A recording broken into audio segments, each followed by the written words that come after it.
Santo Padre Pio dari Pietrelcina, Imam. Santo Padre Pio adalah seorang biarawan Fransiskan Kapusin dari biara San Giovanni Rotondo di Foggia, Italia. Ia adalah seorang mistikus gereja Katolik yang hidup penuh dengan mukjizat dan karunia rohani. Tuhan menganugerahkan kepadanya begitu banyak karunia rohani. Padre Pio memperoleh karunia stigmata, osmogenesia, bilokasi, levitasi, teleportasi, penglihatan, membaca pikiran orang lain, karunia penyembuhan, dan bahkan ia pernah membangkitkan seorang gadis yang sudah dinyatakan meninggal dunia. Setiap hari selalu ada ratusan bahkan ribuan orang yang berusaha untuk bertemu dengannya. Francesco Forgione lahir pada 25 Mei 1887 di sebuah kota kecil bernama Pietrelcina, Italia Selatan, dalam wilayah Keuskupan Agung Benevento. Ia adalah anak kelima dari 8 orang bersaudara, keluarga petani Grazio Forgione dan Maria Giuseppa D'Annunzio atau Mama Pepa. Mama Pepa mengenangnya sebagai anak yang berbeda dari anak-anak lain sebayanya. Ia tidak pernah tidak sopan ataupun bersikap tidak pantas. Sejak usia 5 tahun, Francesco dianugerahi penglihatan-penglihatan surgawi dan juga mengalami penindasan-penindasan setan. Ia melihat dan berbicara dengan Yesus dan Santa Perawan Maria, juga dengan malaikat pelindungnya. Sayangnya kehidupan surgawi ini disertai pula oleh pengalaman tentang neraka dan setan. Ketika berusia 12 tahun, Francesco kecil menerima sakramen penguatan dan menyambut komuni kudus yang pertama. Pada 6 Januari 1903, terdorong oleh semangat yang bernyala-nyala, Francesco yang kala itu berusia 16 tahun masuk novisiat biarawan Kapusin di Morcone. Pada 22 Januari, Francesco menerima jubah Fransiskan dan menerima nama Brother Pio. Pada akhir tahun novisiat, Brother Pio mengucapkan kaul sederhana yang dilanjutkan dengan kaul meriah pada 27 Januari 1907. Karena kesehatannya yang buruk, setelah ditabiskan sebagai imam pada 10 Agustus 1910 di Katedral Benevento, Padre Pio harus tinggal kembali bersama keluarganya. Para dokter yang mendiagnosisnya memaklumkan bahwa ia mengidap infeksi paru-paru dan bahwa masa hidupnya hanya tinggal sebulan saja. Meskipun demikian, setelah 6 tahun bergulat dengan penyakitnya, kesehatan Padre Pio mulai membaik. Pada September 1916, Padre Pio diutus ke rumah biara San Giovanni Rotondo, di mana ia tinggal hingga akhir hayatnya. Bagi Padre Pio, iman adalah hidup. Ia menghendaki segala sesuatu dan mengerjakan segala sesuatu dalam terang iman. Seringkali ia tampak tenggelam dalam doa-doanya yang kusuk. Ia melewatkan siang hari dan sebagian besar malam hari dalam percakapan mesra dengan Tuhan. Padre Pio berkata, "Dalam kitab-kitab kita mencari Tuhan, dalam doa kita menemukannya. Doa adalah kunci yang membuka hati Tuhan." Iman senantiasa membimbing dia untuk menerima kehendak Allah yang misterius. Pada 20 September 1918, sementara berdoa di depan sebuah salib di kapel tua, sekonyong-konyong suatu sosok seperti malaikat memberinya stigmata. Stigmata itu terus terbuka dan mencucurkan darah selama 50 tahun. Dalam surat tertanggal 22 Oktober 1918 kepada Padre Benedetto, pembimbing rohaninya, Padre Pio mengisahkan pengalaman penyalipannya. "Apakah yang dapat kukatakan kepadamu mengenai penyalipanku? Ya Tuhan, betapa aku merasa bingung dan malu apabila aku berusaha menunjukkan kepada orang lain apa yang telah Engkau lakukan kepadaku, makhlukmu yang hina dina." Kala itu, pagi hari 20 September, dan aku sedang berada di tempat paduan suara setelah perayaan Misa Kudus. Ketika beristirahat, bagaikan suara tidur yang manis menghampiriku. Segenap indera lahir maupun batin, pula indera jiwa ada dalam ketenangan yang tak terlukiskan. Ada suatu keheningan mendalam di sekelilingku dan di dalamku.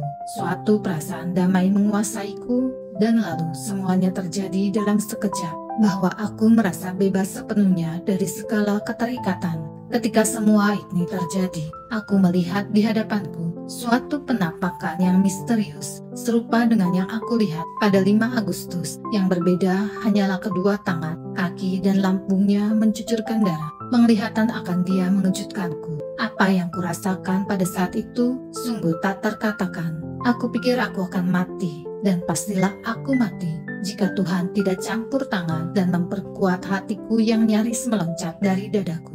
penglihatan berakhir dan aku tersadar bahwa kedua tangan, kaki, dan lambungku ditembusi dan mencucurkan darah. Dapat kubayangkan siksaan yang aku alami sejak saat itu dan yang nyaris aku alami setiap hari. Luka di lambung tak henti-hentinya mencucurkan darah, teristimewa dari Kamis sore hingga Sabtu. Ya Tuhan, aku mati karena sakit, sengsara, dan kebingungan yang aku rasakan dalam kedalaman lubuk jiwa. Aku takut aku akan mencucurkan darah hingga mati. Aku berharap Tuhan mendengarkan keluh kesahku dan menarik karunia ini dariku. Padre Pio adalah imam pertama yang menerima stigmata Kristus.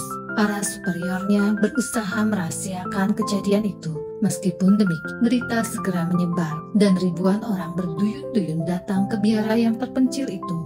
Baik mereka yang saleh maupun mereka yang sekedar ingin tahu. Sesungguhnya setiap pagi sejak pukul 4 dini hari selalu ada ratusan orang dan terkadang bahkan ribuan orang menantinya. Padre Pio tidur tidak lebih dari 2 jam setiap hari dan tidak pernah mengambil cuti barang sehari pun selama 50 tahun imamatnya. Ia biasa bangun pagi-pagi buta guna mempersiapkan diri mempersembahkan misa kudus. Setelah misa, Padre Pio biasa melewatkan sebagian besar harinya dalam doa dan melayani sakramen pengakuan dosa. Hidupnya penuh dengan berbagai karunia mistik, termasuk kemampuan membaca batin para peniten, bilokasi, levitasi, dan jamahan yang menyembuhkan. Darah yang mengucur dari stigmatanya mengeluarkan bau harum mewangi atau harum bunga-bungaan. Padre Pio memiliki 2 prakarsa dalam 2 arah. Arah vertikal kepada Tuhan dengan membentuk kelompok doa pada 1920 yang masih aktif hingga kini dengan 400.000 pendoa yang tersebar di seluruh dunia. Arah horizontal kepada komunitas yang menderita dengan mendirikan sebuah rumah sakit modern, Casa Sollievo della Sofferenza, atau rumah untuk meringankan penderitaan, yang dibuka pada 5 Mei 1956 dan hingga kini melayani sekitar 60.000 pasien setiap tahun. Selama 50 tahun imamatnya, Padre Pio menjalin persatuan yang akrab mesra dengan Tuhan melalui Ekaristi Kudus. Yang paling luar biasa dalam hidupnya bukanlah mukjizat, penyembuhan, ataupun pertobatan orang dengan perantaraannya, melainkan pelayanannya di altar, mempersembahkan kurban kudus misa, di mana ia menjadi satu dengan Kristus yang tersalib. Kalian akan datang kepada Tuhan dan menempatkan diri di hadiratnya karena 2 alasan utama. Pertama, kita menyampaikan kepada Tuhan penghormatan dan ketaatan yang memang sudah sepatutnya. Hal itu dapat dilakukan tanpa ia berbicara kepada kita dan tanpa kita berbicara kepadanya, sebab kewajiban ini dapat ditunaikan dengan mengakui Dia sebagai Tuhan kita dan mengenali diri sebagai makhluk ciptaannya yang hina dina, yang secara rohani rebah di hadapannya menanti perintah-perintahnya. Betapa banyak orang kudus yang seringkali menempatkan diri di hadapan Raja kita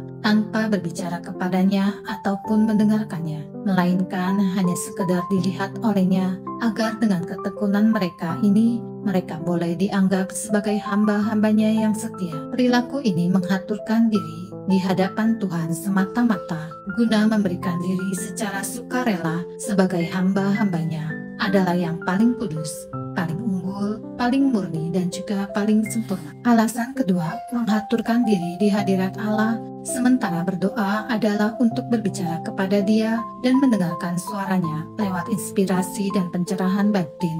Apabila kalian berdoa di hadirat Tuhan, hadapilah kebenaran, berbicaralah kepadanya jika kalian dapat, dan jika kalian tidak dapat mengatakannya, berdiam diri sajalah, biar dirimu dilihat olehnya, dan janganlah khawatir lagi mengenainya. Walaupun diberkati dengan karunia-karunia ilahi, Padre Pio dengan tulus menganggap diri sebagai tidak berguna, tidak layak menerima anugerah-anugerah Tuhan, penuh kelemahan dan cacat celah di tengah kekaguman orang terhadap dirinya. Padre Pio berkata, "Aku hanya ingin menjadi seorang biarawan miskin yang berdoa." Sejak masa muda, kesehatan Padre Pio amat rapuh dan semakin memburuk pada tahun-tahun terakhir masa hidupnya. Pada 23 September 1968, pukul 2.30 dini hari, dalam usia 81 tahun, saudari maut menjemputnya dalam keadaan siap lahir batin dan damai terang. Segera setelah ia wafat, kamarnya dipenuhi Bau harum semerbak selama beberapa saat, seperti bau harum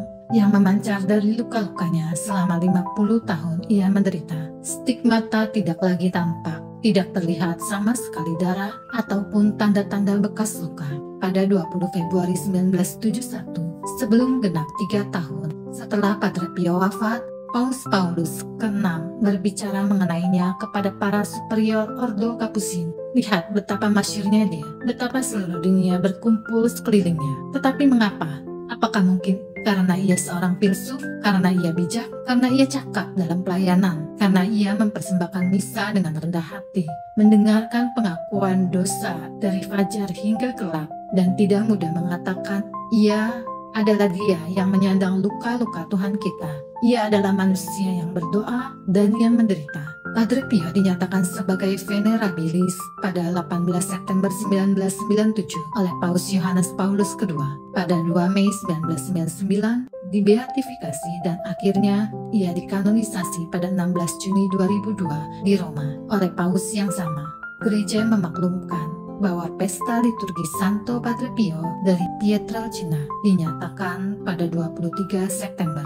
Santo Padre Pio dari Pietrelcina, doakanlah kami.